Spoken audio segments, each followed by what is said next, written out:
Yes kabisa, mu magambo y'ikinyarwanda reka twakire umutoza w'ikipe y'igihugu Amavubi.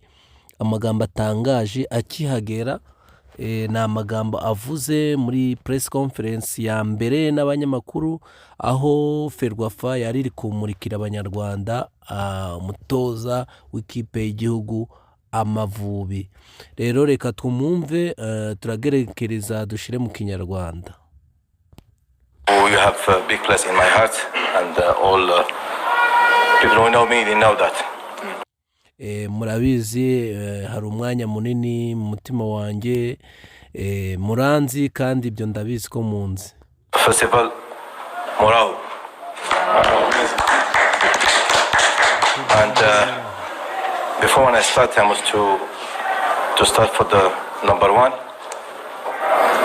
I want to thank His Excellency, the President of the Republic, for all what he's doing for the country.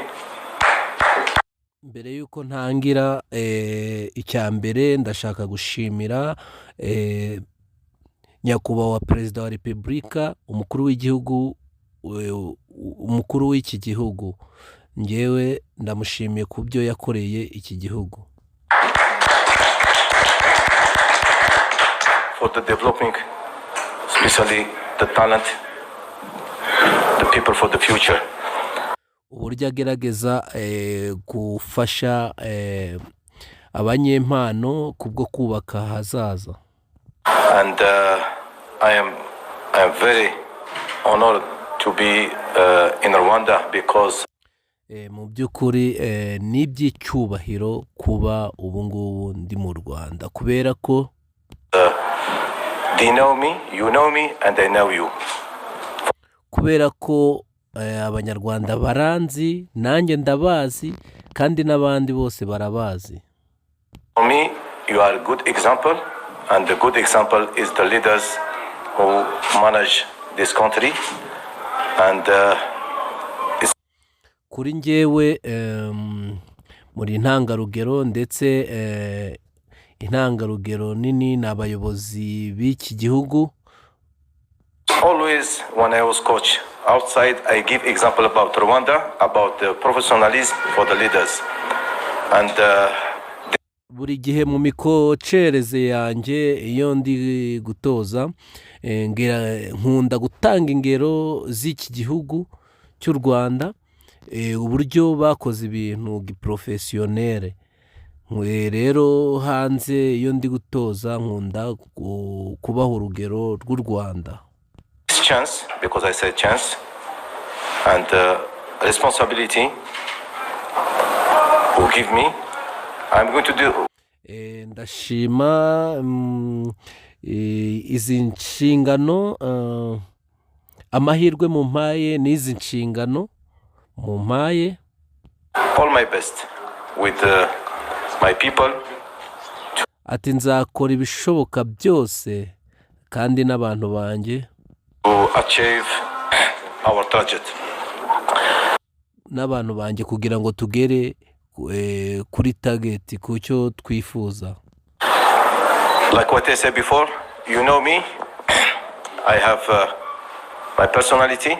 You are going. Nkuko nabivuze mbere, muranzi, mfite bindanga to adapt, like I'm going to adapt myself with you. In the field, I'm other person. Outside, I'm open 24/24. Mu by'ukuri mu kibuga ndundi muntu, ariko mu by'ukuri hanze y'ikibuga ndi umuntu uri open, ndi umuntu ufungutse, buri wese yamvugisha, kandi ndafungutse amasaha 24 ku masaha 24 hanze y'ikibuga. Ndi umuntu ukunda gusabana. And for the players is the same. All together we can do something. Alone I can do nothing. Ndabizi ko twese nidufatanya hari ikintu tuzakora cy'ingenzi. When I say all, it's you also journalist, because you are part of the developing for this national team, for this talent. Arashimira kandi abanyamakuru kuko hari icyo bakora kugira ngo iki gihugu gikomeze kizamuke. For that, don't wait, Coach Adel have the stick magic. I'm going to bring my stone. Rero ntago umutoza agiye kuzana magic, ahubwo ni ugushiraho ibuye ry'imfatizo to build. But I say I love this country because you have that nationalism and you want to be the best, and we are going to be the best. Niyo mpamvu navuze yuko kino gihugu nkizi, kuko umuzwiho ko iyo mugiye kurwana, iyo muvuze ati ngo tugiye kugera ku kintu, kurwana intambara yo kugera ku kintu, mukora ibishoboka byose mukakigeraho. This is our mission. I don't want to talk too much because I am going to let before the camp for the team. And only one thing I want to thank you a lot, you journalists also, because I know a lot of people and also people out. Nago ngiye kuvuga byinshi kuko dufite iminsi mikeya kugira ngo kampu y'igihugu itangire, ariko mu by'ukuri abanyamakuru ndabashimira cyane pe, mwebwe abanyamakuru ndabashimiye cyane. This media, thank you for your welcome, because it's the first time in my life I saw that. You see, before the journalists, you don't welcome the coach like what I saw now, but it's the first time. I am very, very, touched in my heart to this. Mu by'ukuri ndashimiye abanyamakuru cyane cyane, kuko ngo ibyo mbonye ni inshuro ya mbere mbibonyeho, kugera ahantu abanyamakuru bangana nkamwe gutya mukaza kunyakira, kumpa welcome, mungana gutya mwese. Mu by'ukuri ndabashimira cyane. Collaboration, this positivity all together, and what I can say only, God bless you, thank you, and I am sure we are going to do it all. Mu by'ukuri ubu bufatanye icyo nababwira cyo nk'abanyamakuru mwe nuko Imana ibampere umugisha mwinshi. Football today I am here, tomorrow I am going, but the time when I am here. Murabizi football ukuntu imeze, uyu munsi mba ndi hano, ejo nkaba ndi ahandi hantu, ariko mu gihe nkiri hano, together we are going to do something special. Twembi tuzakora ibintu, ndabizi ibintu biri special, ibintu by'umwihariko cyane. We are going to do something special. You must believe like I believe. Mugomba kubyizera kandi nanjye ndabyizera. You must believe. Why not? It's possible. It's possible. Mugomba kubyizera, birashoboka. Kubera iki se bitashoboka? Like they do it, the leader, they change the country in the top country in Africa. Manzu urebe uko abayobozi b'iki gihugu bahinduye igihugu kikava hasi kikaba kiri mu bihugu bya mbere muri Afrika. We can change our football to be the best country in African football. Rero natwe dushobora gufata football tukayivana hasi tukayigeza kuri football iyoboye muri Afrika. I finish with I am not going to introduce my brother, my friend, coach. I can't say assistant because it's only word, but we work together. Rero reka nshimire mugenzi wanjye, my brother, umuvandimwe. Sinshaka kuvuga ngo ni umufasha assistant, ahubwo nabivuga mu bundi buryo, kubera ko my friend, my colleague for a long time, I play against him sometimes. Kubera ko ni inshuro nyinshi ni umuvandimwe, ni umuntu dusangiye akazi, twakinye duhanganye. He beat me, but sometimes I beat him. Yarantsinze n'ikindi gihe nanjye naramutsinze. But I know how to make pili from to Rwanda.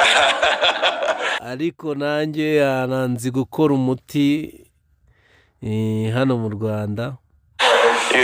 All people know the credibility of Eric and his professionalism and nationalism. He work a lot, he develop a lot, and he's not a coach. Abantu bose ndabizi bazi ubushobozi bwa Eric, umuhate we, ubushobozi bwe. To talk too much. He's the man who is loyal. He love football. Akunda kuvuga cyane, ni umugabo ugira ubunyangamugayo, arabizi, azi bya football. And he's not a man who speculate a lot. I think he's the man who can also help me to achieve something in his country, who is now he's going to be my country. Thank you for everything. Thank you.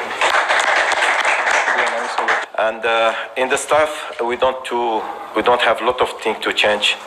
And I have only. Muri staff na bintu byinshi tugomba kuzahindura. My assistant, she's a woman. Kuko mfite umwasista wanjye ni umugore. Yeah, woman, which is also great.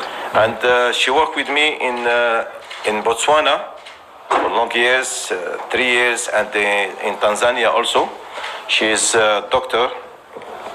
Ni umugore twakoranye muri Botswana, turongera dukorana muri Tanzania. Ni doctor in specialty in the methodology of training. Ni doctor afite specialite ku byerekeranye imyitozo. She is qualified, she is in the FIFA also development.